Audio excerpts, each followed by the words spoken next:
Loss भनेर है last time हामीहरूले हेरिङ असेसमेन्ट भनेर पढाएको थियौँ। अब चाहिँ यो हेरिङ लसको च्याप्टर आयो, आज चाहिँ नेक्स्ट च्याप्टर हो है तपाईँको। अब हेरिङ लसको के भन्छ भन्दाखेरि तपाईँको अस्ति नै मैले तपाईँलाई भनेको थिएँ हेरिङ लसको टाइप्सहरू भनेको चाहिँ नि कन्डक्टिभ, सेन्सर न्युरल, मिक्स्ड है। हेरिङ लसको दुईवटा हुन्छ तपाईँको, एउटा टाइप्स अफ हेरिङ लस भनेर हुन्छ, अर्को चाहिँ आएर क्लासिफिकेसन अफ हेरिङ लस भनेर हुन्छ है। जस्तै तपाईँ यो दुईटामा कन्फ्युज नहुने है। हेरिङ लसको टाइप्स भनेर तपाईँले कहिले सोध्यो भने चाहिँ नि conductive hearing loss, sensor neural hearing loss, mixed hearing loss है। त्यो चाहिँ टाइप्स अफ हेरिङ लस होइन। अनि यदि कोहीले तपाईँलाई क्लासिफिकेसन अफ हेरिङ लस भन्ने हुन्छ होइन, क्लासिफिकेसन अफ हेरिङ लस चाहिँ यो चार्टमा छ तपाईँको है। जस्तै हेरिङ लस चाहिँ नि हामीहरू के हुन्छ भन्दाखेरि एउटा आएर अर्ग्यानिक हुन्छ, एउटा नन अर्ग्यानिक हेरिङ लस हुन्छ है। जस्तै हामीहरूको अडिटरी पाथवे होइन, फ्रम एक्स्ट्रान्टी क्यानल टु तपाईँको अडिटरी कर्टेक्ससम्म जुन अडिटरी पाथवे छ त्यसमा कुनै पनि प्याथोलोजीहरू जस्तै impacted व्याक्सहरू, perforation, मिडलेयरमा fluid, hair सेल्सहरूको damage, अथवा अडिटरी नर्भमा ट्युमरहरू भयो होइन, अथवा सेन्ट्रल अडिटरी पाथवेमा कुनै प्याथोलोजी भयो, यसरी कुनै एउटा डेफिनेट कज भएर तपाईँको हेरिङ लस भयो भने त्यसलाई चाहिँ आएर अर्ग्यानिक हेरिङ लस भनेर भनिन्छ है। अनि अर्को तपाईँको आयो नन अर्ग्यानिक हेरिङ लस भनेको चाहिँ तपाईँको अडिटरी पाथवेमा जस्तै एक्सटर्नल अडिटरी क्यानलदेखि तपाईँको अडिटरी कर्टेक्ससम्म चाहिँ कुनै पनि प्याथोलोजी छैन तर स्टिल पेसेन्टले चाहिँ तपाईँलाई हेरिङ लस छ भनेर भनिरहेको छ भने त्यसलाई चाहिँ आएर नन अर्ग्यानिक हेरिङ लस भनेर भनिन्छ है। नन अर्ग्यानिक हेरिङ लसहरूमा कस्तोहरू पर्छ, म्यालिङ्गर्सहरू र साइकोजेनिक हेरिङ लसहरू है।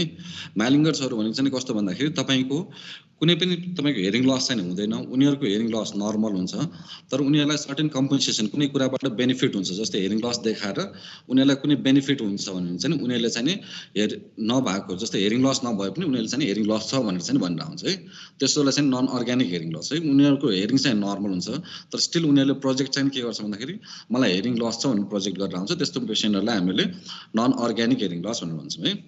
अनि तपाईँको अर्ग्यानिक हेरिङ लस चाहिँ further divided into conductive hearing loss र सेन्सरी न्युरल हेरिङ लस है।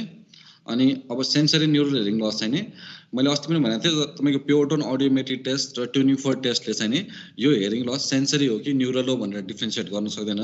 त्यही भएर हामीहरूले त्यसमा चाहिँ तपाईँ इन्टरप्रिटेसन गर्दाखेरि डायग्नोसिस गर्दाखेरि सेन्सरी न्युरल हेरिङ लस भनेर भन्छौँ है। तर फर्दर टेस्टहरू गर्दै गएपछि जस्तै तपाईँको स्पेसल टेस्टहरू थियो, एबिआर टेस्टहरू थियो, तिनीहरूले चाहिँ त्यो हेरिङ लस सेन्सरी हो कि, सेन्सरी भनेको कक्लियर हेरिङ लस हो कि न्युरल हेरिङ लस हो भनेर चाहिँ डिफ्रेन्सिएट गर्न सक्छ है। अनि न्युरल हेरिङ लस पनि फर्दर डिभाइडेड इन्टु तपाईँको केमा हुन्छ भन्दाखेरि पेरिफेरल भनेको 8th नर्भसम्म मात्र तपाईँको लिजन भएपछि पेरिफेरल न्युरल हेरिङ लस भयो। 8th नर्भ भन्दा जस्तै सेन्ट्रल अडिटरी पाथवेमा होइन तपाईँको 8th नर्भ भन्दा कक्लियर न्युक्लियस भन्दा माथि चाहिँ तपाईँको कुनै प्याथोलोजी छ भने चाहिँ त्यसलाई चाहिँ आएर सेन्ट्रल अडिटरी पाथवे अथवा सेन्ट्रल न्युरल हेरिङ लस भनेर हामीले भन्छौँ है। यसरी यो अघि पनि मैले फेरि भने, फेरि रिपिट गर्छु, क्लासिफिकेसन अफ हेरिङ लस भने चाहिँ तपाईँले यो चार्ट अनुसार भन्नुपर्छ है। टाइप्स अफ हेरिङ लस भने कन्डक्टिभ, सेन्सर न्युरल, मिक्स है, यिनीहरू चाहिँ भयो तपाईँको है। अनि यो लास्ट क्लासमा पनि भनेको थियो मैले तपाईँलाई, जस्तै टाइप्स अफ हेरिङ लसहरूमा कन्डक्टिभ हेरिङ लस भनेको dysfunction in conduction of sound by outer ear, tympanic membrane and or mid लेयरमा कुनै पनि प्याथोलोजी तपाईँको भनौँ न आउटर एयरदेखि तपाईँको मिड लेयरसम्म कुनै पनि प्याथोलोजीहरू भयो जस्तै पर्फोरेसन, मिड लेयरमा फ्लुइडहरू, अस्कुलोजेनको डिस्कन्टिन्युटीहरू यसरी भएर कुनै पनि हेरिङ लस भयो भने चाहिँ त्यसलाई चाहिँ हामीहरूले कन्डक्टिभ हेरिङ लस भनेर भन्छौँ है। सेन्सरी न्युरल हेरिङ लस भनेको dysfunction within the inner ear होइन, कक्लियर अर अल्टर नर्भमा चाहिँ भयो भने dysfunction in conduction of sound by inner ear or alter नर्भले गर्यो भने त्यसलाई चाहिँ आएर हामीले सेन्सरी न्युरल हेरिङ लस भनेर भन्छौँ है। अनि त्यस्तै मिक्स्ड हेरिङ लस भनेको चाहिँ कुनै पनि हेरिङ लसमा तपाईँको कन्डक्टिभ कम्पोनेन्ट होइन, कन्डक्टिभ कम्पोनेन्ट पनि एउटैमा छ र एस्टेन कम्पोनेन्ट पनि एउटैमा छ भने चाहिँ दुईटै कम्पोनेन्ट कन्डक्टिभ कम्पोनेन्ट र एस्टेन कम्पोनेन्ट चाहिँ एउटै हेरिङ लसमा छ भने त्यसलाई चाहिँ आएर हामीले मिक्स्ड हेरिङ लस भनेर भन्छौँ है तपाईँको। अब तपाईँको कन्डक्टिभ हेरिङ लस चाहिँ के केले हुनसक्छ नि, जस्तै एटियोलोजी अफ कन्डक्टिभ हेरिङ लस होइन। कन्डक्टिभ हेरिङ लसको एटियोलोजीहरूमा फर्स्टमा एउटा के आउँछ तपाईँको कन्जनाइटल हेरिङ लसमा हुन्छ जुन चाहिँ हामीलाई बाई बोर्न आउँछ, अर्को चाहिँ अक्वायर्डहरूमा चाहिँ लेटरमा चाहिँ हुन्छ है। जस्तै कन्जनाइटलमा केसहरूमा चाहिँ के आउँछ भने मेटल अट्रेसियाहरू, तपाईँ एक्सटर्नल क्यानलको चाहिँ फर्मेसनहरू भएन होइन, त्यस्तोहरूमा चाहिँ के हुन्छ तपाईँको साउन्डको कन्डक्सन हुन पाउँदैन, त्यसले चाहिँ आएर तपाईँको कन्डक्टिभ हेरिङ लस चाहिँ क्रिएट गर्छ है। अर्को चाहिँ आएर स्टेपेजको fixation of stapes foot plate होइन, जस्तै अटोस्क्लोरोसिसहरूमा के हुन्छ स्टेपिजको चाहिँ नि फिक्सेसन भएको हुन्छ, त्यसले पनि के हुन्छ तपाईँको साउन्ड कन्डक्सन हुनमा चाहिँ तपाईँको प्रब्लम भइरहेको हुन्छ, त्यसलाई चाहिँ आएर त्यसले के हुन्छ कन्जनाइटल कन्डक्टिभ हेरिङ लसहरू, कन्जनाइटल केसहरू हुन्छ यस्तोहरूमा है। अर्को चाहिँ नि आएर फिक्सेसन अफ म्यालेस हेडले पनि हुनसक्छ कन्जनाइटल कन्डक्टिभ हियरिङ लसमा, अथवा अस्कुलर चेनको डिस्कन्टिन्यू म्यालेस इन्कस स्टेपिसको कुनै एउटामा डिस्कन्टिन्यू हुनसक्छ, अथवा तपाईँको कन्जनाइटल कोलेस्ट्रोमाहरू होइन, कन्जनाइटल कोलेस्ट्रोमाहरूले पनि तपाईँको कन्जनाइटल कन्डक्टिभ हियरिङ लसहरू यिनीहरू चाहिँ बाई बोर्न चाहिँ नि हुन्छ यिनीहरूको होइन, कन्जनाइटली चाहिँ नि यिनीहरू हुन्छ अनि यसले गर्दाखेरि तपाईँको कन्डक्टिभ हियरिङ लस हुन्छ है। अक्वायर्डहरूमा चाहिँ लेटर इन लाइफमा चाहिँ नि जस्तै तपाईँको कुनै प्याथोलोजीहरू भयो, जस्तै एक्सटर्नल इयरमा कुनै प्याथोलोजी भयो अथवा मिड लेयरमा कुनै प्याथोलोजी भयो, एक्सटर्नल इयरको चाहिँ कुनै अब्स्ट्रक्सनहरू होइन, जस्तै एक्सटर्नल क्यानलको चाहिँ अब्स्ट्रक्सनहरू भयो, जस्तै केले हुनसक्छ हामीहरूको व्याक्सहरू होइन, इम्प्याक्टेड व्याक्स चाहिँ नि भयो भने त्यसले पनि साउन्ड कन्डक्सन हुन नपाउने भयो, अथवा कुनै फरेन बडी इन एक्सटर्नल क्यानलहरूमा अथवा फरन्कलहरू अथवा acute inflammation of external canal acute inflammation भयो, अथवा बिनाइन अर म्यालिग्नेन्ट ट्युबरहरू एक्सटर्नल क्यानल मा आयो, अथवा एट्रोसिया अफ क्यानल होइन, यिनीहरूले गर्दाखेरि तपाईँ के हुन्छ एक्सटर्नल लेयरमा यिनीहरूले भएपछि अब्स्ट्रक्सन हुन्छ, साउन्ड ट्राभल हुन पाउँदैन होइन, त्यसले गर्दाखेरि तपाईँ के हुन्छ कन्डक्टिभ हियरिङ लस चाहिँ क्रिएट हुने भयो। त्यस्तै मिड लेयरमा चाहिँ हामीले के गर्न के हुनसक्छ acquired conductive hearing loss create गर्न सक्ने चिजहरू, जस्तै पर्फोरेसन अफ टिम्प्यानिक पर्फोरेसनहरू भयो होइन, अथवा fluid in mid layer OME otitis media with इफ्युजनहरू भयो, जस्तै मिड लेयरमा फ्लुइडहरू भएको, अथवा मास इन मिड लेयर होइन, मिड लेयरमा कुनै पनि मासहरू प्रड्युसहरू भयो, अथवा अस्कुलर चेनको डिस्कन्टिन्युटी भयो, जस्तै ट्रमाहरू कुनैहरू कारणले अस्कुलर चेनको डिस्कन्टिन्युटी भयो, अथवा फिक्सेसन अफ अस्कुलर जस्तै अटोस्क्लोसिसहरू भयो होइन, अथवा स्टेसन ट्युबको ब्लकहरू भयो होइन, यिनीहरूले यो कन्डिसनहरू मिड लेयरमा भयो भने चाहिँ यिनीहरूले के हुन्छ साउन्ड कन्डक्सन हुनमा तपाईँको प्रब्लम हुन्छ, त्यसले गर्दाखेरि के हुन्छ कन्डक्टिभ हियरिङ लस चाहिँ क्रिएट हुन्छ है। यसरी इटियोलोजी अफ कन्डक्टिभ हियरिङ लसमा दुईवटा भयो, एउटा कन्जाइनटल एउटा अक्वायर्डहरूमा, अक्वायर्डमा चाहिँ एक्सटर्नल लेयरको कुनै प्याथोलोजीले गर्दाखेरि अथवा मिड लेयरको प्याथोलोजीले गर्दाखेरि यिनीहरूले गर्दा तपाईँ के हुन्छ कन्डक्टिभ हियरिङ लस चाहिँ क्रिएट हुनसक्छ है। यो अस्ति नै पनि मैले तपाईँले यो डायग्राम देखाएको थिएँ, जस्तै यो कन्डक्टिभ हियरिङ लसको अडियोग्राम भयो यो चाहिँ है। अब यो के छ, यो चाहिँ नि राइट इयरको अडियोग्राम हो, यो जस्तै एरो दिएकोहरू चाहिँ आएर बोन कन्डक्सन भयो, अस्ति पनि मैले भनेको थिएँ तपाईँको बोन कन्डक्सन एउटा बोन कन्डक्सन अर्कोलाई चाहिँ आएर डट डट लाइनले हामीले जोइन गरेको हुन्छ, र यो सर्कल गरेकोहरू चाहिँ आएर एयर कन्डक्सनहरूको सिम्बलहरू भयो, थ्रेसहोल्ड अफ हियरिङ भयो। जस्तै अनि हामीहरूले मेजर गर्ने बोन कन्डक्सन चाहिँ आएर 250 hertz 500 hertz 1 kilo hertz 2 kilo hertz 4 kilo हर्जसम्म मात्र हामीहरूले बोन कन्डक्सन मेजर गर्छौँ। त्यस्तै आएर तपाईँको एयर कन्डक्सन चाहिँ 250 500 1 kilo hertz 2 kilo hertz 4 kilo hertz 8 kilo हर्जसम्म है, बोन कन्डक्सन टिल 4 किलो हर्जसम्म, एयर कन्डक्सन चाहिँ टिल 8 किलो हर्जसम्म होइन। यसरी हामीहरूले threshold of hearing find out गऱ्यौँ होइन। जस्तै थ्रेसहोल्ड अफ हियरिङ भनेको के भन्दाखेरि minimum level at which a person can identify a sound होइन। जस्तै बोन कन्डक्सनमा यो पेसेन्टको तपाईँको थ्रेसहोल्ड अफ हियरिङ कति छ भन्दाखेरि 5 मा छ होइन, अनि त्यस्तै आएर 500 मा पनि 5 मा छ, 1 मा पनि 5 मा, 2 मा पनि 5 मा, र 4 मा पनि 5 मा छ। अनि होइन अब तपाईँको एयर कन्डक्सन चाहिँ 250 मा कति छ 40 मा छ, 500 मा 50 मा छ, 1 किलो हर्जमा 45 मा छ, 2 किलो हर्जमा 50 मा 60 मा सरी 50 मा छ, र 4 किलो हर्जमा 50 मा, र 8 किलो हर्जमा 55 मा है। यसरी हामीहरूले एयर कन्डक्सन र बोन कन्डक्सनको दुईटाको थ्रेसहोल्ड अफ हियरिङ आइडेन्टिफाई गरिसकेपछि अब के हुन्छ भन्दाखेरि अस्ति नै पनि मैले तपाईँलाई भनेको थिएँ, जस्तै प्योर टन एभरेज निकालेर नर्मल भनेको कति भन्दाखेरि तपाईँको यो 0 to 25 सम्मको रेन्जलाई नर्मल भनेर भन्छौँ है हामीहरूले। अब तपाईँले यो अडियोग्राममा हेर्दाखेरि बोन कन्डक्सन चाहिँ 0 देखि 25 भित्र छ है, तपाईँको नर्मल हियरिङमा छ बोन कन्डक्सनहरू, अनि एयर कन्डक्सनहरू चाहिँ 25 भन्दा तलतिर अफेक्टेड छैन। अनि कन्डक्टिभ हियरिङ लसको अडियोग्राममा के आउँछ तपाईँको बोन कन्डक्सन नर्मल हुन्छ 0 देखि 25 भित्र हुन्छ, र एयर कन्डक्सन चाहिँ तपाईँ के हुन्छ भन्दाखेरि 25 भन्दा तलतिर आउँछ होइन। यदि बोन कन्डक्सन नर्मल भयो अडियोग्राममा र एयर कन्डक्सन अफेक्टेड भयो भने त्यो चाहिँ कन्डक्टिभ हियरिङ लस हुन्छ है। यसरी कन्डक्टिभ हियरिङ लसको अडियोग्राममा चाहिँ यो प्याटर्नमा आउँछ तपाईँको है। सरी, अब तपाईँले कन्डक्टिभ हियरिङ लस छ भनेर आइडेन्टिफाई गर्नुभयो होइन। अब त्यो कन्डक्टिभ हियरिङ लसलाई त म्यानेज गर्नु पर्यो। अब हामीले म्यानेज कसरी गर्न सक्छौँ कन्डक्टिभ हियरिङ लसलाई है। अब रिमुभल अफ क्यानल अब्स्ट्रक्सनहरू जस्तै इम्प्याक्ट के भन्दाखेरि तपाईँको एक्सटर्नल क्यानल कुनै पनि अब्स्ट्रक्सनहरू छ भने त्यसलाई हामीले रिमुभ गर्ने होइन। जस्तै इम्प्याक्टेड व्याक्सहरू छ भने चाहिँ त्यसलाई चाहिँ आएर सिरिन्जिङ गरेर हामीले त्यो इम्प्याक्टेड व्याक्सहरू निकाल्न सक्छौँ, कुनै पनि फरेन बडीहरू छ भने त्यसलाई निकाल्न सक्छौँ। यसरी चाहिँ हामीले त्यो क्यानलको अब्स्ट्रक्सन चाहिँ रिमुभ गरेर चाहिँ फेरि साउन्डको कन्डक्सन चाहिँ नर्मल हुन चाहिँ हामीले हेल्प गर्छ म्यानेजमेन्टमा है।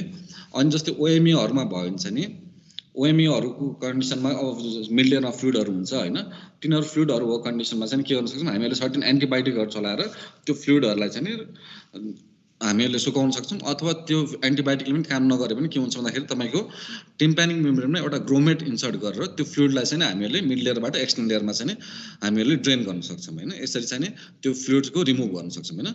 अथवा मास तपाईँको कुनै पनि मिड लेयरमा मास छ भने त्यसलाई चाहिँ सर्जरी गरेर त्यो मासहरू रिमुभ गर्न सक्छौँ होइन। अथवा हामीहरूले मेनिङ्गोप्लास्टी, असिक्लोप्लास्टी अथवा टिम्प्यानोप्लास्टी पनि गर्न सक्छौँ, सर्जरी गर्न सक्छौँ।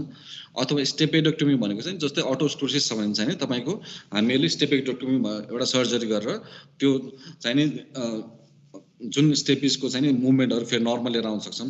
र यिनीहरू चाहिँ तपाईँको सर्जिकल र मेडिकल म्यानेजमेन्टहरू भयो होइन। कन्डक्टिभ हेरिङ लसमा जहिले पनि हामीहरूले फर्स्ट प्रायोरिटी भनेको जस्तै मेडिकल र सर्जिकल म्यानेजमेन्टहरू गर्नुपर्छ। र यति गर्दा गर्दै पनि पेसेन्टले चाहिँ को सुन्नमा चाहिँ समस्या भएन हामीले फर्दर के दिन सक्छौँ भने फाइनली चाहिँ यदि मेडिकल र सर्जिकल ट्रिट हुन नसकेको कन्डिसनमा मात्र हामीहरूले त्यस्तो पेसेन्टहरूलाई चाहिँ हेरिङ एड दिन सक्छौँ होइन। एम्प्लिफाइङ डिभाइसहरू जसले चाहिँ तपाईँको साउन्डलाई एम्प्लिफाई गरेर त्यो पेसेन्टलाई चाहिँ सुन्नलाई चाहिँ मद्दत गर्छ है। कन्डक्टिभ हेरिङ लसमा र मिक्स्ड हेरिङ लसमा तपाईँको फर्स्ट म्यानेजमेन्ट भनेको जहिले पनि मेडिकल र सर्जिकल म्यानेजमेन्ट हुन्छ है। जस्तै हेरिङ एडहरू डिभाइसहरू एम्प्लिफाइङ डिभाइसहरू चाहिँ दिइँदैन। तर कुनै कुनै पेसेन्टहरूको तपाईँको मेडिकल र सर्जिकली ट्रिट गर्न सकेन अथवा पेसेन्टले सर्जरी गर्नबाट रिफ्युज गर्यो भनेपछि बल्ल हामीहरूले हेरिङ एडहरू दिने हो तपाईँको है। अब मेरिङ्गोप्लास्टी भनेको के भन्दाखेरि तपाईँको यदि टिम्प्यानिक मेम्ब्रेन पर्फोरेसन छ भने चाहिँ repair of tympanic membrane using a ग्राफ्टहरू हामी डिफ्रेन्ट प्लेस ठाउँबाट लिएर टिम्प्यानिक मेम्ब्रेन पर्फोरेसनलाई चाहिँ हामीहरूले रिपेयर चाहिँ गर्न सकिन्छ है। यसलाई यो प्रोसेसलाई यो सर्जरीको प्रोसेसलाई तपाईँको मेरिङ्गोप्लास्टी भनेर भन्छ है। र असिक्लोप्लास्टी भनेको चाहिँ नि अस्कुलर चेनको डिस्कन्टिन्युटीहरू छ भने चाहिँ त्यसलाई चाहिँ आएर हामीहरूले सर्जरीको थ्रुबाट त्यो अस्कुलर चेनकोलाई चाहिँ इन्ट्याक्ट गर्न सकिन्छ। त्यसलाई चाहिँ आएर हामीले असिक्लोप्लास्टी सर्जरी भनेर भन्छौँ है। र त्यसपछि आउँछ थर्डमा टिम्प्यानोप्लास्टी भनेको। टिम्प्यानोप्लास्टी भनेको मेरिङ्गोप्लास्टी र असिक्लोप्लास्टीको कम्बिनेसनको एउटा सर्जरी हो है। यसमा चाहिँ के हुन्छ भन्दाखेरि मिड लेयरको डिजिजहरूलाई चाहिँ हामीले इराडिकेट गर्छौँ होइन। मिड लेयरको डिजिजहरूलाई इराडिकेट गर्छौँ to reconstruct the hearing mechanism होइन। नर्मल हेरिङ मेकानिजम रिकन्स्ट्रक्ट गर्नको लागि। तर यसमा चाहिँ हामीले के गर्दैनौँ भन्दाखेरि म्यास्टोइड सर्जरी चाहिँ गर्दैनौँ। म्यास्टोइडको सर्जरी चाहिँ विदाउट म्यास्टोइड सर्जरी अनि त्यसपछि with or without tympanic membrane grafting होइन। कुनै पनि के हुन्छ भन्दाखेरि मेरिङ्गोप्लास्टीमा तपाईँले के गर्नुभयो खालि टिम्प्यानिक मेम्ब्रेनको रिपेयर गर्नुभयो युजिङ ग्राफ्ट गर्नुभयो। असिक्लोप्लास्टीमा के भयो तपाईँले अस्कुलर चेनको म्यालिसिङको स्टेपिसलाई इन्ट्याक्ट गराउनु भयो। टिम्प्यानोप्लास्टी भनेको चाहिँ यो दुईवटाको चाहिँ नि कम्बिनेसनमा चाहिँ नि मिड लेयरको डिजिजहरूलाई इराडिकेट गरेर नर्मल हेरिङ मेकानिजम चाहिँ रिकन्स्ट्रक्ट गर्नुहुन्छ विदाउट म्यास्टोइड सर्जरी होइन। म्यास्टोइड सर्जरी चाहिँ यसमा टिम्प्यानोप्लास्टीमा हुँदैन तपाईँको होइन। र के हुन्छ अर्को चाहिँ with or without tympanic membrane grafting भनेर हुन्छ। यसरी यो तीनवटा सर्जरीको प्रोसिडियरहरू हुन्छ होइन। यसरी चाहिँ हामीहरूले कन्डक्टिभ हेरिङ लसको म्यानेजमेन्ट गर्न सकिन्छ है। त्यसपछि अर्को आउँछ तपाईँको सेन्सरी न्युरल हेरिङ लस होइन। अब सेन्सरी न्युरल हेरिङ लस कसरी हुन्छ भन्दाखेरि result from the lesion of कक्लिया।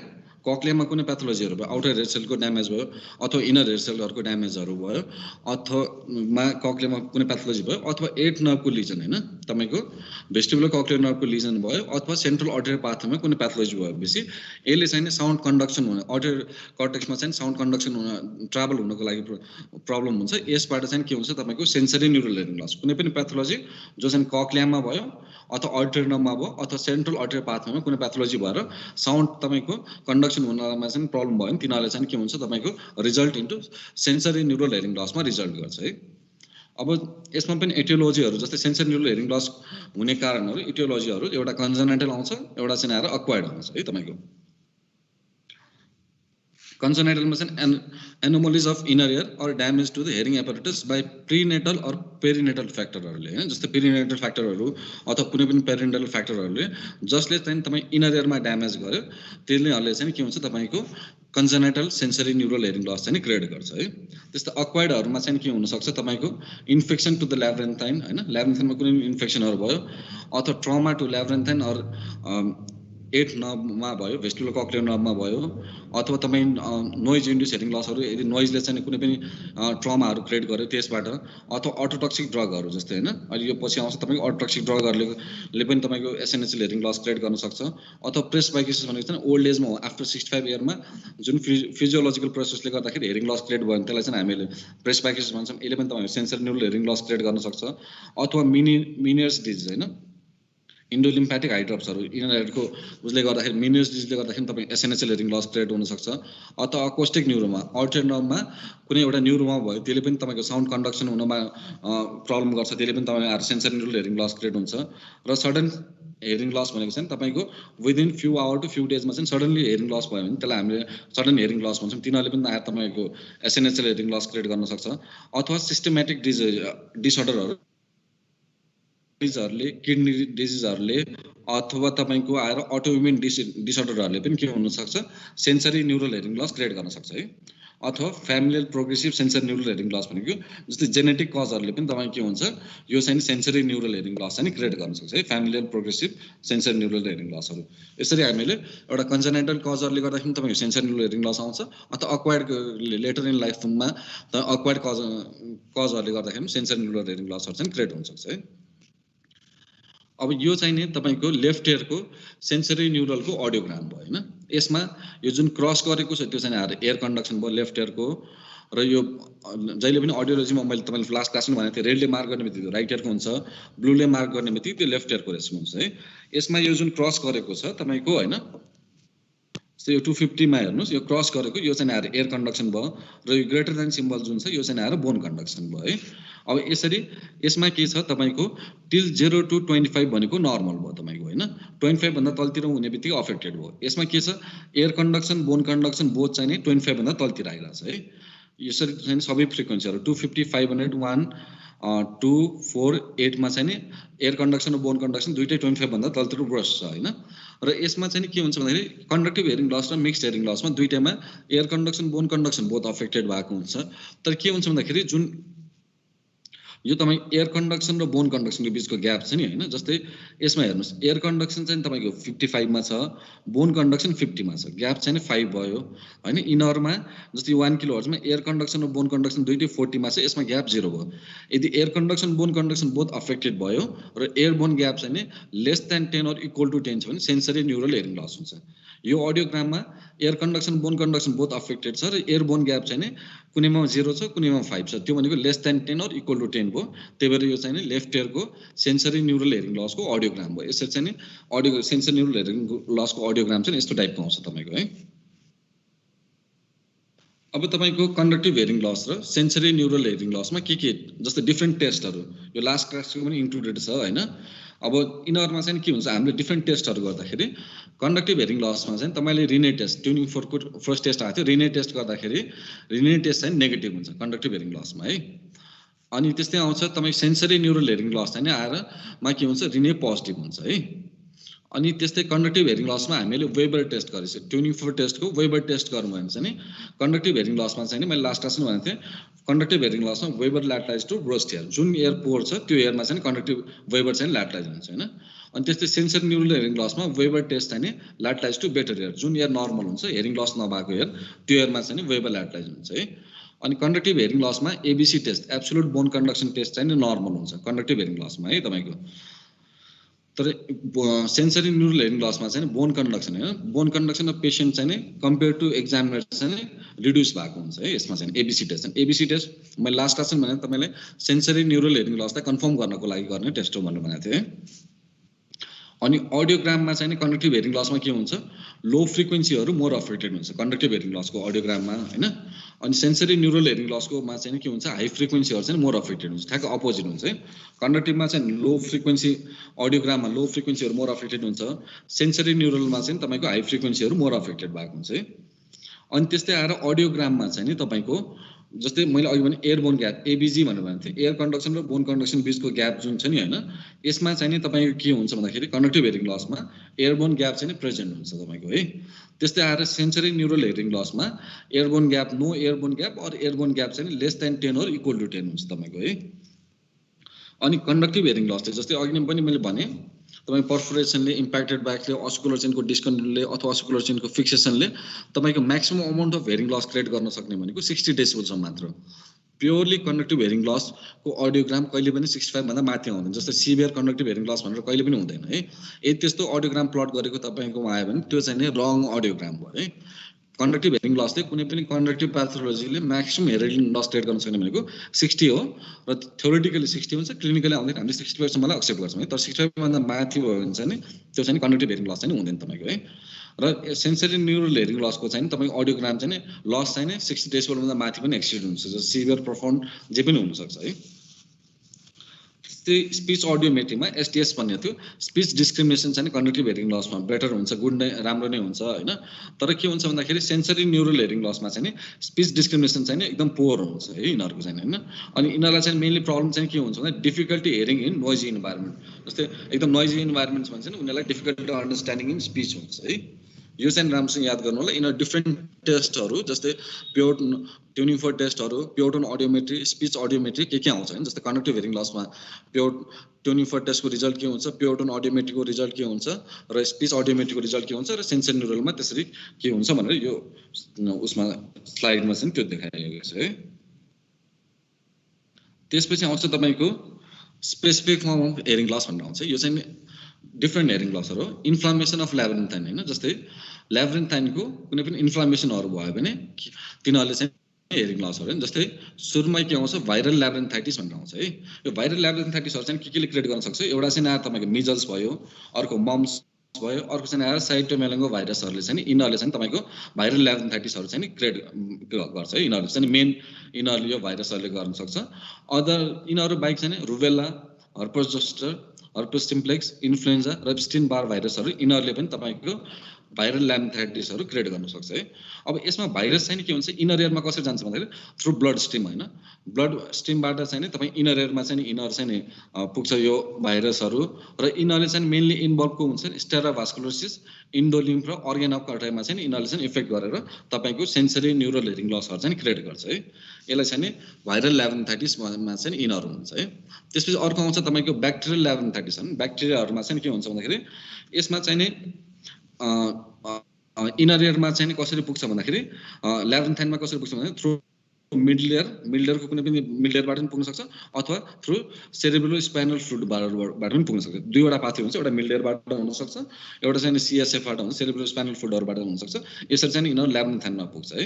अनि यिनीहरूले चाहिँ यो ब्याक्टेरियाहरूले चाहिँ ल्याब्रिन्थाइनको कुन हुन्छ इन्भेड द ल्याब्रिन्थाइन अलोङ नर्भ होइन, नर्भमा ल्याब्रिन्थाइनको नर्भमा गर्न सक्छ अथवा भेसल्सहरूमा गर्न सक्छ अथवा कक्लियर एक्युडक्टमा गर्न सक्छ अर द इन्डोलिम्फेटिक ट्र्याक्सहरूमा चाहिँ यिनीहरूले यो ब्याक्टेरियाहरूले चाहिँ इन्भेड गर्छ है। अनि यसमा चाहिँ के हुन्छ भने जस्तै बोनी ल्याब्रिन्थाइटिस चाहिँ केही पनि हुँदैन, मेम्ब्रेनस ल्याब्रिन्थाइन चाहिँ टोटली डिस्ट्रोय भएको हुन्छ। यसले गर्दाखेरि चाहिँ के हुन्छ तपाईँको सेन्सरी न्युरल हेयरिङ लस चाहिँ क्रिएट गर्छ है तपाईँको। अर्को चाहिँ आएर सिफिलिटिक ल्याब्रिन्थाइटिस भनेर हुन्छ। SNSL hearing loss is cause both by congenital र अक्वायर्ड सिफिलिसहरूले चाहिँ यसमा चाहिँ सेन्सरी न्युरल हेयरिङ लसहरू क्रिएट गर्छ होइन।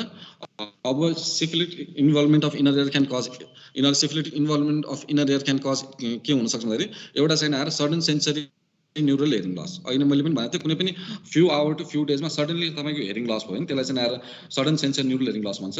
यस्तो चाहिँ सिफिलिटिक इन्भल्भमेन्टले चाहिँ sudden sensory neural hearing loss create गर्न सक्छ, जुन चाहिँ तपाईँ युनिल्याटरल पनि हुनसक्छ अर बाइल्याटरल पनि हुनसक्छ है। मोस्टली चाहिँ तपाईँको सडन एसएनएसएल हेयरिङ लस चाहिँ युनिल्याटरल हुन्छ है। अनि यिनीहरूको अडियोग्रामको प्याटर्न चाहिँ कस्तो हुन्छ भने symmetrical in high frequency or flat type हुन्छ। जस्तै तपाईँको हाई फ्रिक्वेन्सी भने जस्तै स्लोपिङ टाइपको प्याटर्नहरू हुन्छ, सिमेट्रिकल दुईटै एयरमा भयो भने सिमेट्रिकल प्याटर्न हुन्छ, अथवा अडियोग्रामको प्याटर्न चाहिँ फ्ल्याट एभ्री फ्रिक्वेन्सी 250 to 8 किलोहर्जमा चाहिँ फ्ल्याट टाइपको चाहिँ अडियोग्राम हुन्छ है। अर्को चाहिँ आएर मिनियर सिन्ड्रोम भनेर हुन्छ। जस्तै मिनियर डिजिजमा चाहिँ सिन्ड्रोमहरू देखिने के हुन्छ भन्दाखेरि यो सिफिलिसहरूले चाहिँ के सिफिलिटिक इन्भल्भमेन्टले चाहिँ के हुन्छ मिनियर डिजिजको जस्तो सिन्ड्रोमहरू क्रिएट गर्न सक्छ। त्यस्तो सिन्ड्रोमहरू भनेको चाहिँ के भन्दाखेरि तपाईँको एपिसोडिक भटाइगो होइन, कन्टिन्युस भटाइगो नभइराख्ने एपिसोडिक भटाइगो, हेयरिङ लस हुनसक्छ, टिनाइटस अर औरल फुलनेस होइन। यिनीहरू चाहिँ यो मिनियर डिजिजको टिपिकल सिन्ड्रोमहरू हो। Syphilitic involvement of the inner एयरले पनि यिनीहरूले पनि मिनियर डिजिजको जस्तो सिन्ड्रोमहरू चाहिँ क्रिएट गर्न सक्छ है। जस्तै एपिसोडिक भटाइगो कन्टिन्युस भटाइगो हुँदैन। हेयरिङ लस जस्तै मिनियर डिजिजमा पहिला चाहिँ फ्लक्चुएटिङ हेयरिङ लस भन्थ्यो, अहिले चाहिँ हेयरिङ लस मात्र भन्छ होइन। हेयरिङ लस भयो, टिनाइटस भयो, औरल फुलनेस भयो।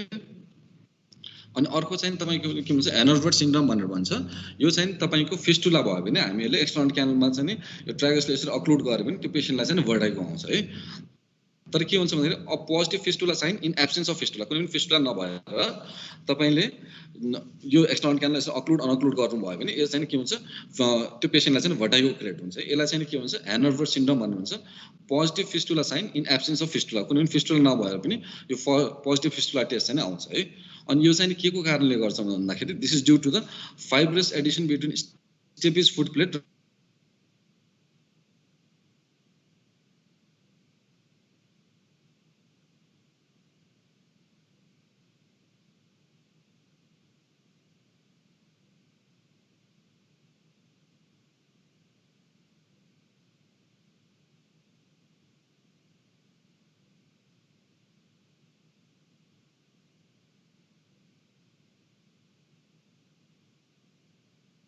इन्भेट गऱ्यो भने यस्तो टाइपको फिनोमेनाहरू चाहिँ देखिन सकिन्छ। एउटा चाहिँ सडन सेन्सेन्युलर हुनसक्छ, अर्को मेनर सिन्ड्रोम हुनसक्छ, अर्को हेनोभर सिन्ड्रोम हुनसक्छ, अथवा टु लुज फिनोमेना भनेर हुनसक्छ है।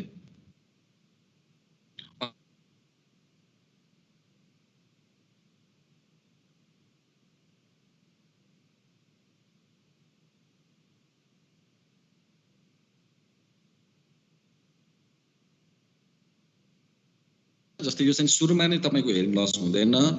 अनि के हुन्छ भन्दाखेरि यो डिजेनरेसन अफ कक्लिया हुन्छ होइन। अनि यो चाहिँ के भन्छ स्टार्टिङ लेट इन चाइल्डहुड अथवा अर्ली अडल्ट लाइफमा चाहिँ यो चाहिँ स्टार्ट हुन्छ होइन। अनि यो यसमा चाहिँ हेरिङ लस बाइल्याटरल हुन्छ, युनिल्याटरल कहिले पनि हुँदैन, बाइल्याटरल हेरिङ लस हुन्छ। र अडियोग्रामको सेप चाहिँ तपाईँको फ्ल्याट सेपको हुन्छ अथवा बेसिन सेपको होइन, यस्तो बेसिन सेपको हुन्छ तपाईँको है अडियोग्रामको चाहिने प्याटर्न चाहिने। अनि यो चाहिँ के हुन्छ भन्दाखेरि स्पिच अडियोमेट्रीमा चाहिँ स्पिच डिस्क्रिमिनेसन स्कोर चाहिँ अफेक्टेड भएको हुँदैन यसमा चाहिँ है, किन भन्दाखेरि फ्ल्याट टाइपको अडियोग्रामको सेप भएको कारणले यिनीहरू चाहिँ हुँदैन है। अनि यिनीहरू चाहिँ रन इन्टु फ्यामिली, एउटा जेनेरेसनबाट अर्को जेनेरेसनमा पास हुन चाहिँ सक्छ यिनीहरू चाहिँ है। यो फ्यामिलियर प्रोग्रेसिभ सेन्सोरियल हेरिङ लस अथवा जेनेटिक डिसअर्डर है, जेनेटिक हेरिङ लसहरू। त्यसपछि अर्को आउँछ तपाईँको अटोटक्सिटी भनेर हुन्छ है। अटोटक्सिटी अथवा अटोटक्सिक ड्रगहरू होइन। अटोटक्सिटी भनेर चाहिँ drug with the potential to cause toxic reaction to the structure of inner ear including the cochlea, vestibule, semi circular canal and अटोलिथहरूमा चाहिँ ले चाहिँ जुन ड्रगहरूले चाहिँ तपाईँको टक्सिक रिएक्सनहरू क्रिएट गर्छ त्यस्तो ड्रग्सहरूलाई हामीले अटोटक्सिक ड्रग भनेर भन्छौँ अथवा अटोटक्सिटी भनेर भन्छौँ है। अनि यिनीहरू चाहिँ drug induce damage to the structure of auditory and balance system can result into hearing loss, tinnitus, disequilibrium or डिजिनेसहरू होइन। जस्तै यसले यदि ड्रग इन्ड्युस ड्यामेज भयो भने यो स्ट्रक्चरहरूलाई चाहिँ अडिटरी अर ब्यालेन्स सिस्टममा चाहिँ ड्यामेज भएपछि तपाईँको तिनीहरूले चाहिँ के रिजल्ट गर्न सक्छ, एउटा हेरिङ लस हुनसक्छ, एउटा त्यो पेसेन्टलाई टिनाइटस हुनसक्छ, अथवा डिसइक्विलिब्रियम अर डिजिनेस चाहिँ हुनसक्छ है। अनि डिफ्रेन्ट ड्रग्सहरू जस्तै अटोटक्सिक ड्रगहरूमा चाहिँ के हुन्छ अमिनोग्लुकोसाइड्सहरूमा जस्तै स्ट्रेप्टोमाइसिन, जेन्टामाइसिन, टोब्रामाइसिन, नियोमाइसिनहरू चाहिँ अटोटक्सिक ड्रगहरू है अमिनोग्लुकोसाइड्सहरूमा है। त्यस्तै डायरेटिक्सहरूमा चाहिँ फ्युरोसिमाइड, इथाक्लिनिक एसिडहरू यिनीहरूले चाहिँ यो डायरेटिक्सहरूले चाहिँ तपाईँको अटोटक्सिक ड्रगहरूमा चाहिँ यिनीहरू पर्छ है तपाईँ। अनि त्यसपछि एन्टी मलेरियल ड्रग्सहरूमा जस्तै क्युनिन, क्लोरोक्युनिनहरूले पनि तपाईँको के हुन्छ भन्दाखेरि इनर एयर अथवा अडिटरी अर ब्यालेन्स सिस्टमहरूलाई चाहिँ तपाईँको ड्यामेज गर्न सक्छ है। त्यही भएर यिनीहरूलाई अटोटक्सिक ड्रगहरूमा चाहिँ हुन्छ एन्टी मलेरियल ड्रगहरू। त्यस्तै साइटोटक्सिक ड्रगहरूमा नाइट्रोजिन मस्टर, सिसप्लाटिन र कार्बोप्लाटिनहरू पनि अटोटक्सिक ड्रगहरू है। अनि एनाल्जेसिकमा स्यालिसाइड्स, इन्डोमिथाइसिन, आइब्रुफिनहरू पनि तपाईँको के हुन्छ यिनीहरू पनि अटोटक्सिक ड्रगहरूमा पर्छ। र त्यस्तै केमिकलहरू, डिफ्रेन्ट केमिकलहरू जस्तै अल्कोहलले पनि तपाईँको के हुन्छ हेरिङ लस क्रिएट गर्न सक्छ, tobacco, marijuana or carbon monoxide पोइजनिङहरू यिनीहरूले पनि तपाईँको के हुनसक्छ sensory neural hearing loss create गर्न सक्छ र ब्यालेन्सलाई चाहिँ डिसइक्विलिब्रियम पनि भन्नु सक्छ, जस्तै डिजिनेसहरू क्रिएट गर्न सक्छ है। र अर्को चाहिँ आएर डिफ्रेन्ट उनीहरूले चाहिँ आएर इरिथ्रोमाइसिन, एम्पिसिलिन र प्रोप्यानोलहरू पनि तपाईँको के हुन्छ यिनीहरू पनि अटोटक्सिक ड्रगहरूमा चाहिँ पर्छ तपाईँको है। अनि त्यसपछि अर्को आउँछ तपाईँको नोइज ट्रमा भनेर आउँछ है। नोइज ट्रमा भनेको के भन्दा चाहिँ hearing loss cause by excessive noise ले गर्दाखेरि तपाईँको यदि कुनै पनि हेरिङ लसहरू जस्तै एक्सेसिभ नोइजहरूले गर्दाखेरि कुनै पनि हेरिङ लस भयो त्यसलाई चाहिँ आएर हामीले नोइज ट्रमा भनेर भन्छौँ है। अब नोइज ट्रमा चाहिँ तपाईँको फर्दर टु ग्रुपमा क्लासिफिकेसन गर्न सकिन्छ। एउटा चाहिँ आएर अकुस्टिक ट्रमा भन्ने हुन्छ, अर्को चाहिँ आएर नोइज इन्ड्युस हेरिङ लस भनेर भन्न सकिन्छ है। अकुस्टिक ट्रमा भनेको के भन्दाखेरि तपाईँको single brief exposure to very intense sound होइन, एउटा सिंगल ब्रिफ एक्सपोजर हुनुभयो तपाईको, तर त्यो साउन्डको इन्टेन्सिटी एकदम लाउड छ, क्यान कज पर्मानेन्ट ड्यामेज चाहिँ हुन सक्छ है। एक्जाम्पल जस्तै लाइक तपाईको एक्सप्लोजन, तपाईको नजिकै एक्सप्लोजनहरू भयो, गन फायरहरू भयो, जसको नोइज लेभल चाहिँ तपाईको 140 to 170 डेसिबलसम्म पुग्न सक्छ, अथवा कुनै पावरफुल फायर क्र्याकरहरू तपाईको नजिकै भयो भने चाहिँ यिनीहरूले चाहिँ तपाईको के हुन्छ, एउटा सिंगल ब्रिफ एक्सपोजरले चाहिँ यिनीहरूले तपाईँलाई चाहिँ पर्मानेन्ट हेयरिङ लस चाहिँ क्रिएट गर्न सक्छ है। यस्तोलाई चाहिँ आएर अकोस्टिक ट्रमा भनेर भनिन्छ है। अनि यिनीहरू के कसरी हुन्छ भन्दाखेरि तपाईको सडन लाउड साउन्डले चाहिँ के हुन्छ, तपाईको ड्यामेज आउटर हेरिसेल, फर्स्टमा आउटर हेरिसेललाई ड्यामेज गर्न सक्छ, अथवा disturb the organ of Corti है, अथवा तपाईको रेजोनेन्स मेमोरीलाई चाहिँ र्याप्चर गर्न सक्छ है। यसो यिनीहरूले गरेर तपाईको अकोस्टिक ट्रमा चाहिँ क्रिएट गर्न, नोइज इन्ड्युस हेयरिङ लस चाहिँ क्रिएट गर्न सक्छ है। अनि यदि ब्लास्ट चाहिँ एकदमै सिभियर ब्लास्ट छ, जस्तै कुनै पनि बम एक्सप्लोजनहरू भयो नजिकै, त्यस्तोहरूले चाहिँ के हुनसक्छ, तपाईँको यसले चाहिँ तपाईँको टिम्प्यानिक मेमोरीलाई पनि रप्चर गर्न सक्छ, अथवा अस्कुलर चेनको पनि डिस्कन्टिन्यू गर्न सक्छ। र एट द सेम टाइम यो टिम्प्यानिक मेमोरी रप्चर भयो, अस्कुलर चेनको डिस्कन्टिन्यू भयो, र तपाईँको इनरमा चाहिँ कुनै उ गऱ्यो भने यसमा चाहिँ के आउँछ, तपाईँको मिक्स्ड हेयरिङ लस आउँछ। यदि चाहिँ कुनै पनि साउन्डले चाहिँ, लाउड साउन्डले चाहिँ तपाईँको खालि हेयर सेल्सहरूलाई ड्यामेज गर्यो, disturb the organ of Corti है, र रेजिडेन्स मेमोरीलाई रप्चर गर्यो भने चाहिँ purely sensor neural hearing loss मात्र देखिन्छ। यदि तपाईँको ब्लास्ट चाहिँ एकदम सिभियर ब्लास्ट छ भने त्यसले चाहिँ टिम्प्यानिक मेमोरीलाई पनि रप्चर गर्यो, र अस्कुलर चेनलाई पनि डिस्टर्ब गर्यो, र हेयर सेल्सहरूलाई ड्यामेज गर्यो होइन, अर्गन अफ कटाइको डिस्टर्ब भयो, र रेजिडेन्स मेमोरीको पनि रप्चर भयो भने यिनीहरू चाहिँ आएर मिक्स्ड हेयरिङ लस हुन्छ है। अर्को चाहिँ अकोस्टिक ट्रमा पछि सेकेन्ड नोइज ट्रमाकोमा के आउँछ, नोइज इन्ड्युस हेयरिङ लस भन्ने आउँछ है। नोइज इन्ड्युस हेयरिङ लस चाहिँ अकोस्टिक ट्रमामा सिंगल ब्रिफ एक्सपोजरले भएको थियो, इन्टेन्स साउन्डले, तर यसमा नोइज इन्ड्युस हेयरिङ लसमा चाहिँ chronic exposure to less intense sound due to hazard of noisy occupation होइन। जस्तै कुनै पनि मान्छेहरू लाउड साउन्ड प्रड्युस हुने फ्याक्ट्रीमा काम गर्नुहुन्छ, उहाँलाई चाहिँ क्रोनिक एक्सपोजर होइन टु लेस इन्टेन्स साउन्ड, अहिलेको जस्तो एकदम सिभियर साउन्ड हुँदैन, यसमा चाहिँ लेस इन्टेन्स साउन्डहरू हुन्छ, तर उनीहरू चाहिँ त्यो मान्छेहरू चाहिँ नि, जस्तै त्यो वर्करहरू चाहिँ क्रोनिकली चाहिँ त्यो एक्सपोजर भइरहेको हुन्छ, त्यस्तोमा चाहिँ के हुन्छ, केलाई नोइज इन्ड्युस हेयरिङ लस भनेर भन्छौँ है। अब noise induce hearing loss further 2 टाइपमा हुन्छ तपाईँको है। जस्तै नोइज ट्रमा चाहिँ नि अकोस्टिक ट्रमा र नोइज इन्ड्युस हेयरिङ लसमा भयो। नोइज इन्ड्युस हेयरिङ लस चाहिँ फर्दर क्लासिफाई इन्टु 2 टाइप। फर्स्टमा चाहिँ आएर टेम्पोररी थ्रेसहोल्ड शिफ्ट भन्ने हुन्छ, अर्को चाहिँ आएर पर्मानेन्ट थ्रेसहोल्ड शिफ्ट भनेर हुन्छ है। टेम्पोररी थ्रेसहोल्ड शिफ्टमा चाहिँ नि हेयरिङ, यसमा के हुन्छ भने impaired immediately after exposure to साउन्डहरू होइन, लाउड साउन्डहरूमा तपाईँ जस्तै कुनै पनि एउटा डिस्कोथेकहरूमा जानुभयो, त्यहाँ चाहिँ लाउड साउन्डहरू हुन्छ होइन, तपाईँ त्यसमा एक्सपोजर हुनुभयो होइन, अनि त्यसबाट तपाईँ बाहिर सडनली बाहिर आउनुभयो भने तपाईँले फ्यु मिनट टु फ्यु आवर्ससम्म एकदम कम सुनेको जस्तो फिल हुन्छ होइन, र after few minute to few hours पछि फेरि रिकभर हुन्छ। त्यस्तोलाई चाहिँ आएर टेम्पोररी थ्रेसहोल्ड शिफ्ट भन्नु भन्छ है। जस्तै hearing is an impaired immediately after exposure to loud sound but recover after an interval of few minute to few hour भएपछि यस्तोलाई चाहिँ आएर हामीहरूले टेम्पोररी थ्रेसहोल्ड शिफ्ट मात्र भन्नुहुन्छ। यो तपाईँको फ्यु आवर टु फ्यु मिनटसम्म मात्र टेम्पोररी हेयरिङ लस क्रिएट भयो, र फेरि चाहिँ तपाईँको ब्याक टु नर्मलमा आउँछ, त्यस्तोलाई चाहिँ आएर टेम्पोररी थ्रेसहोल्ड शिफ्ट भनेर भन्छ है। अनि अर्को चाहिँ आएर पर्मानेन्ट थ्रेसहोल्ड शिफ्ट भनेको चाहिँ यसमा चाहिँ तपाईँको हेयरिङ लस चाहिँ हुन्छ होइन, यसमा चाहिँ तपाईँको हेयरिङ लस चाहिँ रिकभर हुँदैन। टेम्पोररीमा चाहिँ after few minute to few hour पछि रिकभर हुन्छ, तर पर्मानेन्ट थ्रेसहोल्ड शिफ्टमा चाहिँ तपाईँको हेयरिङ इम्पेयरमेन्ट चाहिँ पर्मानेन्ट हुन्छ, यसमा चाहिँ तपाईँको रिकभर चाहिँ हुँदैन। तपाईँको फ्याक्टर अफेक्टिङ नोइज ट्रमामा चाहिँ के हुन्छ भने नोइज ट्रमा कुनले गर्छ भने फ्रिक्वेन्सी अफ नोइज, कस्तो टाइपको फ्रिक्वेन्सी नोइजले चाहिँ हामीलाई मोर अफेक्ट गर्छ हामीहरू भन्दाखेरि 2 to 3 किलो हर्जको फ्रिक्वेन्सीहरू होइन, 2 किलो हर्ज टु 3 किलो हर्जको frequency cause more damage than lower high फ्रिक्वेन्सीहरूले भन्दा चाहिँ यिनीहरूले गर्छ है। अनि अर्को चाहिँ आएर intensity and duration of noise भनेको as intensity increase permissible time of exposure is reduce होइन। यो तपाईँको एउटा आइएल इन्टरनेसनल लेभल अर्गनाइजेसनले दिएको हुन्छ, तपाईँको जस्तै कुनै पनि लाउड साउन्ड प्रड्युस हुने ठाउँमा कति टाइमसम्म चाहिँ काम गर्न सक्ने भन्ने हुन्छ। जस्तै तपाईँ 85 डेसिबल होइन भन्दा मोर साउन्ड प्रड्युस भयो भने 8 आवर्स इन अ डे भनेर हुन्छ। यदि तपाईँको 90 डेसिबल पुग्ने बित्तिकै त्यसको वर्किङ आवर चाहिँ 7मा पुग्छ होइन। यसरी यदि इन्टेन्सिटी बढ्दै गयो भने चाहिँ पर्मिसिबल टाइम अफ एक्सपोजर चाहिँ रिड्युस भइरहेको हुन्छ तपाईँको है। अनि कुनै पनि कन्टिन्युस नोइज होइन, कन्टिन्युस नोइज चाहिँ more harmful than interrupt noise. कुनै स्टप भएर आउने नोइजहरूभन्दा कन्टिन्युस नोइज आइरह्यो भने त्यसले चाहिँ मोर हार्मफुल हुन्छ। अनि अर्को चाहिँ कुनै पनि एउटा प्रिडिपोजिटिङ फ्याक्टरहरू छ, जस्तै ससेप्टेबल इन्डिभिजुअलहरूलाई चाहिँ मोर चाहिँ यो नोइज ट्रमा चाहिँ हुने चान्सेस हुन्छ, र कुनै पनि एउटा प्रि एक्जिस्टिङ एयर डिजिजहरू छ त्यस्तोहरूलाई पनि यो नोइज ट्रमा चाहिँ हुने चान्सेसहरू चाहिँ मोर हुन्छ है। अब अडियोग्राम हैन नोइज इन्ड्युस हेरिङ लसमा अडियोग्रामको प्याटर्न कस्तो हुन्छ भने त्यसमा चाहिँ आएर 4 किलो हर्जमा है बायोल्याटरल एउटा एयरमा मात्र हैन दुईटै एयरमा 4 किलो हर्जमा both air and bone conduction हैन एसी र बीसी एयर कन्डक्सनबाट जाने साउन्ड र बोन कन्डक्सनबाट जाने साउन्ड चाहिँ अफेक्टेड भएको हुन्छ 4 किलो हर्जमा एउटा नच फर्मेसन हुन्छ जस्तै 4 किलो हर्जमा यस्तो नच फर्मेसन हुन्छ त्यसमा चाहिँ आएर एयर कन्डक्सन र बोन कन्डक्सन जस्तै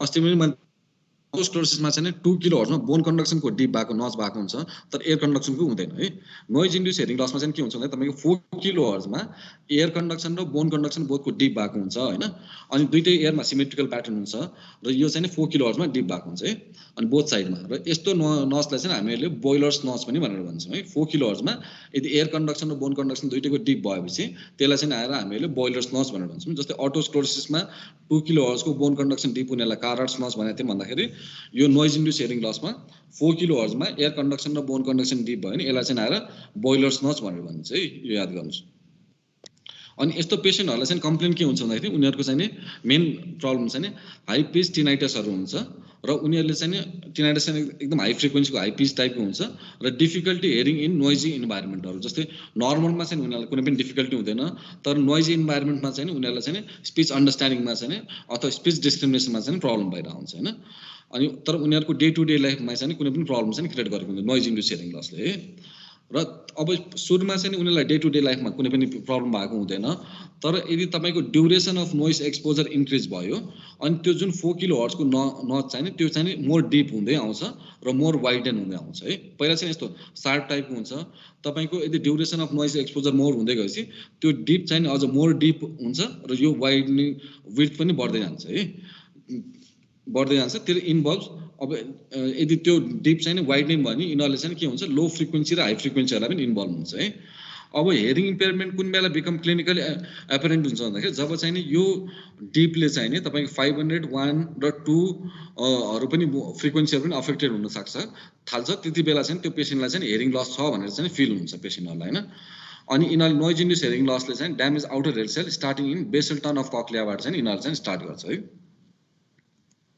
अनि अब तपाईको नोइज इन्ड्युस हेरिङ लस चाहिँ प्रिभेन्टेबल हो हैन अब तपाई जस्तै अब त्यो फ्याक्ट्रीमा काम गर्नु भएको छ तपाईले सर्टेन सेफ्टीहरु लिनु भएको छ जस्तै अब तपाईले त्यहाँ काम गर्दाखेरि त्यो एयर प्लगहरु र हेडफोनहरु पाउँछ हैन सुप्राओरल हेडफोनहरु त्यस्तोहरु युज गर्नु भएको जस्तै ear plug with at the same time हेडफोनहरु युज गरेर तपाईले काम गर्नुभयो भने चाहिँ के हुन्छ नोइज इन्ड्युस हेरिङ लस चाहिँ प्रिभेन्टेबल हुन्छ हैन तर अब तपाई लाउड साउन्डमा काम गरिराख्नु भएको छ कुनै पनि तपाई सेफ्टी डिभाइसहरु युज गर्नुभयो भने एयरको लागि भने त्यसले चाहिँ तपाईको नोइज इन्ड्युस हेरिङ लस चाहिँ क्रिएट हुन सक्छ है अब के हुन्छ पिपल वर्किङ यता हेर्नुस् एट प्लेस आईएलओ ले यिनीहरुको दिएको हुन्छ इन्टरनेशनल लेभल अर्गनाइजेसनले वेयर नोइज इज 85 डेसिबल भन्दा मोर भयो भने उनीहरुको चाहिँ 8 आवर्स इन अ डे चाहिँ हुन्छ हैन पर्मिसिबल हुन्छ यस्तो मान्छेहरुलाई चाहिँ यस्तो वर्करहरुलाई चाहिँ हामीले एनुअली स्क्रिन गर्नुपर्छ हैन एनुअली चाहिँ उनीहरुको अडियोग्राम कस्तो छ जस्तै त्योहरु चाहिँ हामीले स्क्रिनिङ गरेर राख्नुहुन्छ है अनि यस्तो पेशेन्टहरुलाई अघि नै मैले भने जस्तै प्रिभेन्टेबल हो यदि हामीले युजेस एयर प्लगहरु युज गर्यो अथवा एयर मप्सहरु भन्छ जुन हेडफोनहरु जस्तो हुन्छ तिनीहरु युज गर्यो त्यो भन्छ नि हामीले के भन्छ नोइज इन्ड्युस हेरिङ लसबाट चाहिँ प्रिभेन्ट हुन सक्छ है अब नोइज इन्ड्युस हेरिङ लसको यो अडियोग्राम भयो यो रेड पेनले गरेको यो राइट इयरको भयो यो ब्लूले गरेको लेफ्ट इयरको भयो यसमा हेर्नुस् न एयर कन्डक्सन र बोन कन्डक्सन दुईटैको चाहिँ 4 किलो हर्जमा एउटा यस्तो डिप बनेको छ है तपाईको हैन जस्तै यस्तो एउटा नच बनेको छ यसलाई चाहिँ आएर हामीले नोइज इन्ड्युस हेरिङ लसको नच भनेर भन्छौँ जसलाई चाहिँ हामीले बोइलर्स नच भनेर भन्छौँ है 4 किलो हर्जमा एयर कन्डक्सन र बोन कन्डक्सन दुईटैको डिप हुनुपर्छ एयरको मात्र डिप भएपछि हुँदैन एयर र बोन बोथको डिप हुन्छ यसलाई बोइलर्स नच भनेर भन्छ र यो चाहिँ सिमेट्रिकल हुन्छ जस्तै तपाई नोइजमा एक्सपोजर भएपछि म एउटा एयर मात्र एक्सपोजर हुन्छु अर्कोमा हुँदैन भन्ने हुँदैन हैन त्यही भएर दुईटामा चाहिँ बाइल्याटरल जस्तै राइट इयर र लेफ्ट इयर दुईटैमा चाहिँ 4 किलो हर्जको डिप छ हैन यो चाहिँ प्याटर्न चाहिँ सिमेट्रिकल प्याटर्न हुन्छ दुईटै राइट इयर र लेफ्ट इयरको अब त्यसपछि अर्को आउँछ तपाईको sudden sensory neural hearing loss भनेर हैन अब के भन्छ sensory neural hearing loss that has develop over a period of hour or few डेजहरुमा हैन कुनै पनि एउटा sensory neural hearing loss create भयो within few days to few hour to few डेजमा चाहिँ तपाईको यदि sensory neural hearing loss create भयो भने त्यसलाई चाहिँ आएर हामीले sudden sensory neural hearing loss भनेर भन्छौँ हैन अनि यस्तो टाइपको सेन्सरी न्युरल हेरिङ लस चाहिँ पार्शियल पनि हुन सक्छ अथवा कम्प्लिट पनि हुन सक्छ तपाईको हैन जस्तै माइल्ड मोडरेट पनि हुन सक्छ अथवा प्रोफाउन्ड पनि हुन सक्छ हैन अनि mostly sudden sensory neural hearing लसहरु चाहिँ तपाईको के हुन्छ भने युनिल्याटरल हुन्छ हैन अनि युनिल्याटरल हुन्छ तर कुनै कुनै बाइल्याटरल हुन्छ तर मोस्टली चाहिँ युनिल्याटरल हुन्छ अनि यस्तो सेन्सरी न्युरल हेरिङ लसहरु चाहिँ अकम्पनीड बाइ टिनाइटस अथवा टेम्पोररी स्पेल अफ भर्टाइगोहरुले पनि हुन सक्छ हैन तपाईको अनि यस्तो पेशेन्टहरुको चाहिँ तपाईको हेरिङ लस आफै पनि रिकभर हुन सक्छ र तपाईको चाहिँ जति छिटो चाहिँ त्यो पेशेन्टहरुलाई चाहिँ स्टेरोइडहरु चलाउन सक्यो त्यति नै छिटो चाहिँ उनीहरुको हेरिङ लस चाहिँ रिकभरहरु हुन सक्छ हैन यसरी चाहिँ यो sudden sensory neural hearing loss चाहिँ ट्रिट गर्न सक्छ मोर चाहिँ बेटर चाहिँ भने आफै रिकभर हुन्छ भनेर बस्नु भन्दा पनि जस्तै स्टेरोइडहरु जस्तै हस्पिटलमा गएर इएनटी डाक्टरलाई भेटेर स्टेरोइडहरु छिटो चलायो भने चाहिँ उनीहरुको हेरिङ लस रिकभर हुने चान्सेस चाहिँ मोर हुन्छ है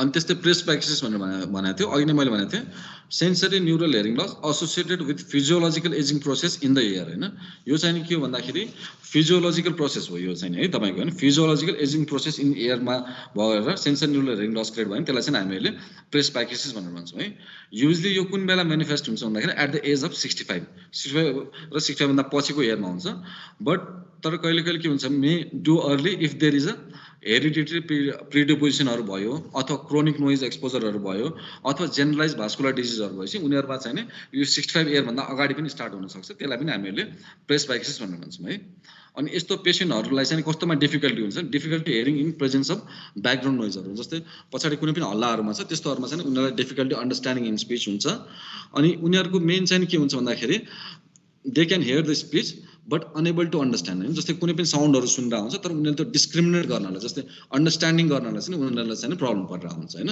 यो प्रेस्बाइक्सिस भएको पेशेन्टहरुलाई अनि रिक्रुटमेन्ट फिनोमेना इज पोजिटिभ मैले अस्ति पनि तपाईँ लास्ट क्लासमा भनेको थिएँ रिक्रुटमेन्ट भनेको चाहिँ के भन्दाखेरि एबनर्मल ग्रोथ अफ लाउडनेस हैन यो कक्लियर प्याथोलोजीको हलमार्क हो अनि यो प्रेस्बाइक्सिसमा चाहिँ तपाईको रिक्रुटमेन्ट फिनोमेना चाहिँ पोजिटिभ हुन्छ तपाईको है अनि यिनीहरुमा चाहिँ के हुन्छ टिनाइटसहरु चाहिँ बोदरसम हुन्छ र यस्तो पेशेन्टहरुलाई मैले अघि नै तपाईलाई भनेको थिएँ कुनै पनि जस्तै कन्डक्टिभ हेरिङ लस र मिक्स्ड हेरिङ लस छ भने चाहिँ उनीहरुको फर्स्ट चोइस अफ ट्रिटमेन्ट भनेको मेडिकल र सर्जिकल अप्सन म्यानेजमेन्ट हो र त्यसले पनि नभयो भने चाहिँ हामीले हेरिङ एडहरु जस्तै एम्प्लिफाइङ डिभाइसहरु चाहिँ दिन्छौँ भनेर भनेको थियो तर प्रेस्बाइक्सिसमा चाहिँ तपाईको first choice of treatment mainly चाहिँ हेरिङ एड हुन सक्छ हैन मोस्ट अफ द केसहरुमा सबैमा त नभनौँ मोस्ट अफ द प्रेस्बाइक्सिसहरुमा चाहिँ फर्स्ट अप्सन नै तपाईको के हुन्छ एम्प्लिफाइङ डिभाइसहरु हुन्छ यस्तो पेशेन्टहरुलाई चाहिँ टिनाइटस र at the same time speech understanding अथवा स्पीच डिस्क्रिमिनेसनको लागि हेरिङ एडहरुले चाहिँ हेल्प गर्छ तपाईको है यिनीहरुको म्यानेजमेन्ट चाहिँ हामीले हेरिङ एड दिएर गर्छौँ प्रेस्बाइक्सिसहरुलाई अब प्रेस्बाइक्सिसहरु चाहिँ तपाईको मेनली 4 टाइप अफ प्रेस्बाइक्सिस हुन्छ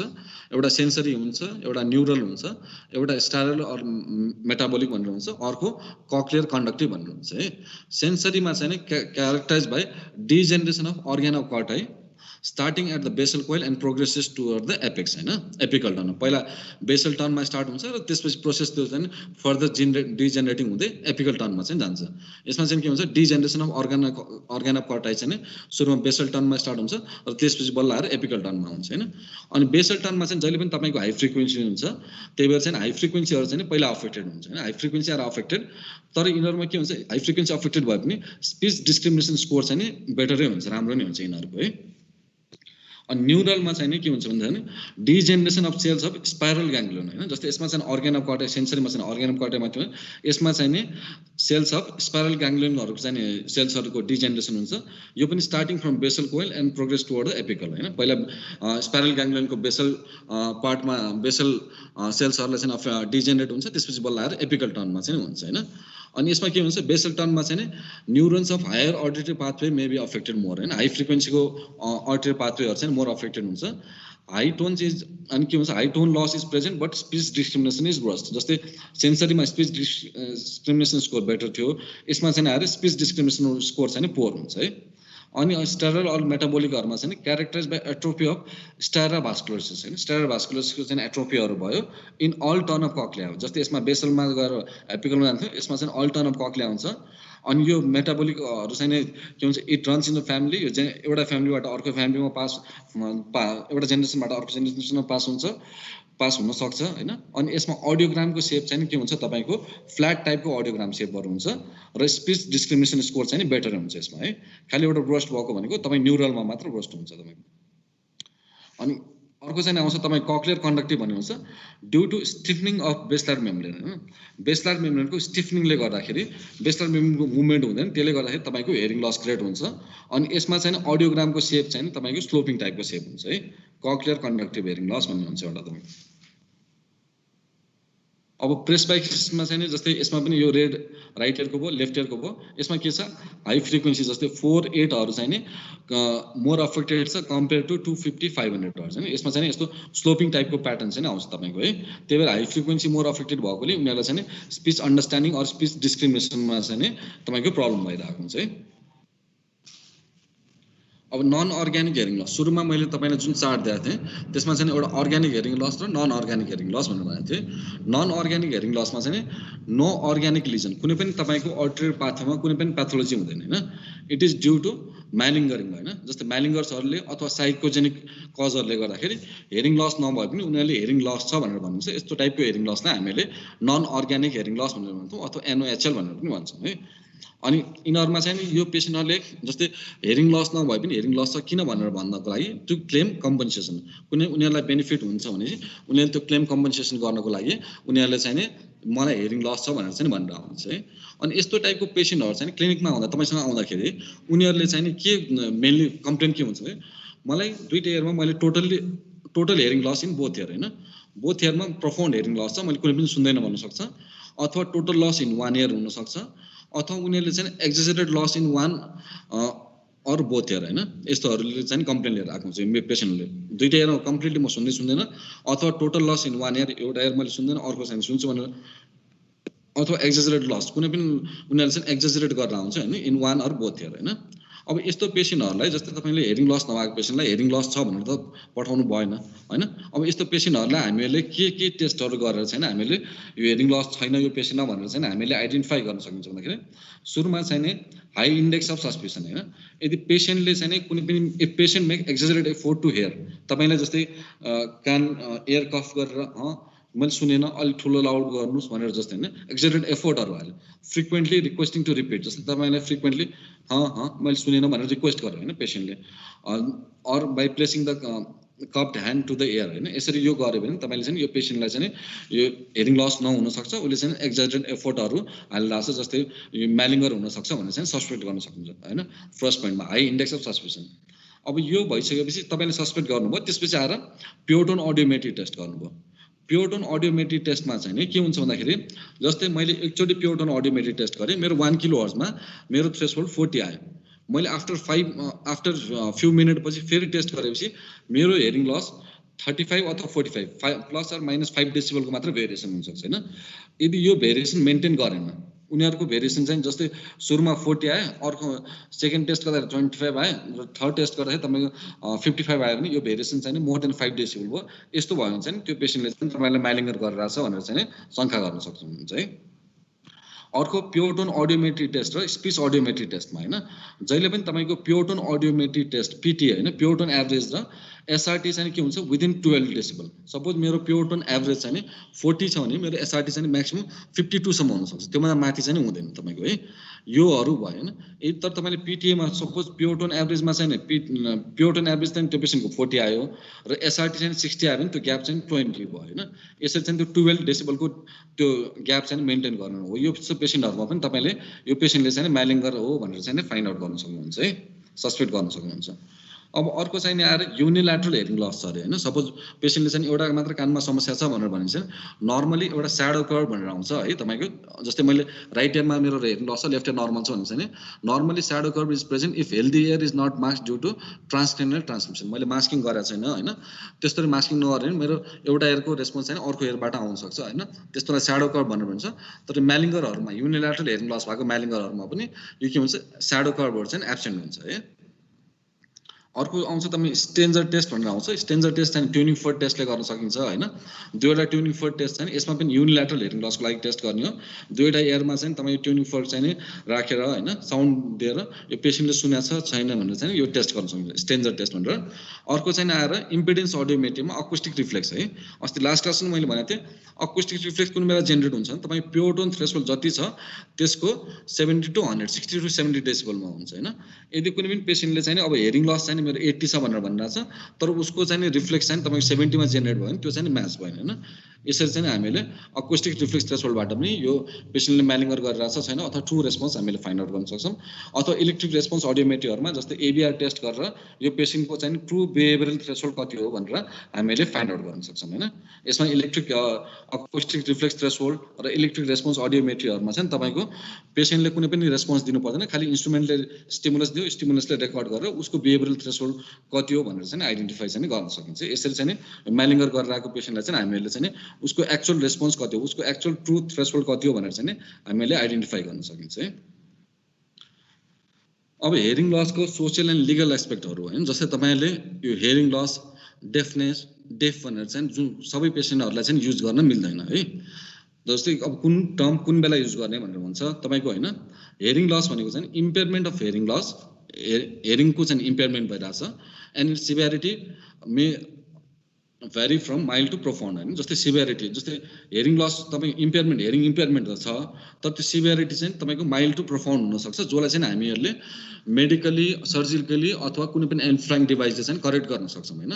त्यस्तो भयो भने त्यस्तो पेसेन्टलाई चाहिँ तपाईँले हेरिङ लस मात्र भन्ने अथवा हेरिङ इम्पेयरमेन्ट भनेर भन्ने है।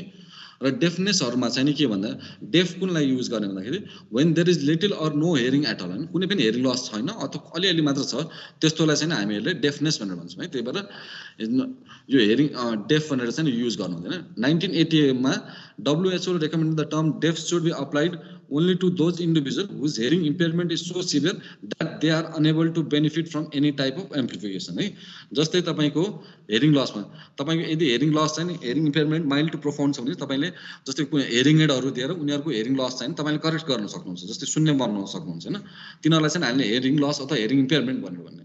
डेफ भनेको कस्तो भन्दाखेरि उनीहरूमा चाहिँ हेरिङ लस यति सिभियर हुन्छ कि they are unable to benefit from any type of amplification, any type of hearing एडले पनि कुनै पनि हेरिङ एड अथवा कक्लियर इम्प्लान्टहरूले बेनिफिट नभएपछि मात्र हामीले त्यस्तो पेसेन्टहरूलाई चाहिँ डेफ भनेर चाहिँ युज गर्ने।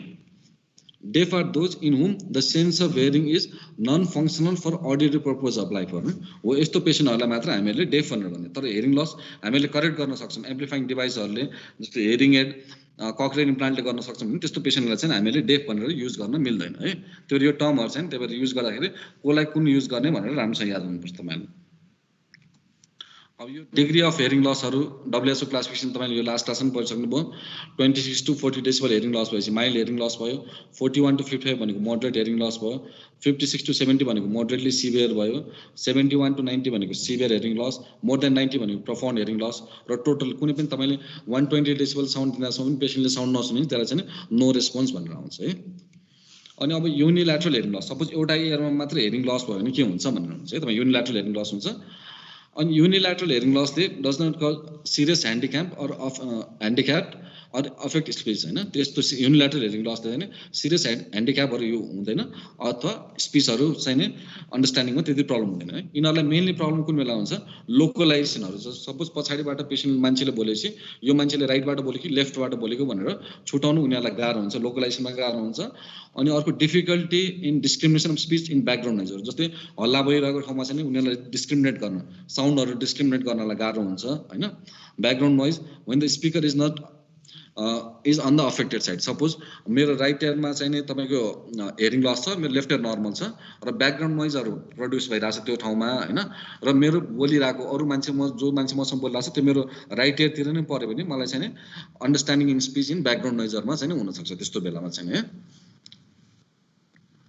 अनि यस्तो पेसेन्टहरूलाई चाहिँ खास मेनली त्यति केही गरिँदैन होइन। अनि उनीहरूलाई चाहिँ मेनली चाहिँ नि बेटर एयरलाई चाहिँ प्रिजर्भ गरेर राख्नु भनेर हामीले चाहिँ भन्छौँ होइन। Precaution of safety of only hearing ear, better एयरलाई चाहिँ प्रिजर्भ गर्ने। अथवा तपाईँको बोन एङ्कर्ड हेरिङ एड भन्ने हुन्छ, बाहा भनेर हुन्छ, त्यो चाहिँ तपाईँले बोनमा चाहिँ एङ्कर्ड गरेर हेरिङ एड लाउन सकिन्छ। त्यसले गर्दा पनि तपाईँको लोकलाइजेसनहरू हुनसक्छ है।